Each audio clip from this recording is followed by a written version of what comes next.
vəzir qambitindən danışacağıq. Vəzir qambiti D4, at F6, ağların C4 gedişindən sonra başlayır. Deməli, burada biz ağlara tətbiq olunan bir tələdən danışacağıq. Deməli, burada biz qaralar əvəzinə oynayırıq Y5. Y5 gedişimizin ümumiyyətcə adı bu debütun sırf qaralar üçün Budapeşt müdafiəsi adlanır.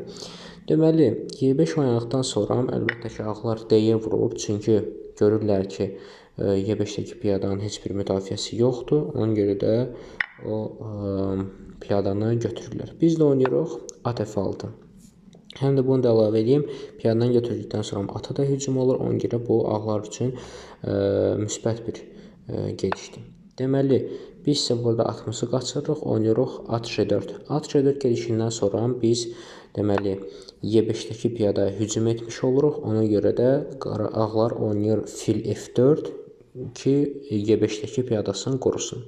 Biz bir daha hücum edirik, ağlar bir daha qorunurlar.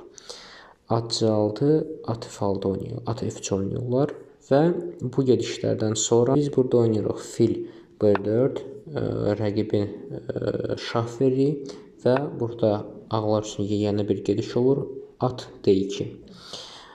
Deməli isə biz burada oynayırıq vəzir Y7. Vəzir Y7 oynamağın məqsədini belə deyim, 2 gedişdən sonra artıq biləcəyiz, sizə görə oynadıq.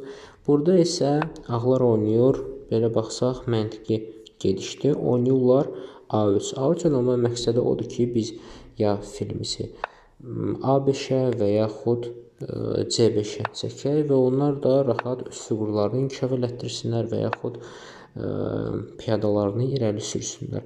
Amma biz buna baxmayaraq oynayırıq at vurur Y5 və burada gözə bir çatmayan gediş olur qaralar üçün. Əlbəttə burada ağlar götürsə biz oynayırıq at D3. At D3-dən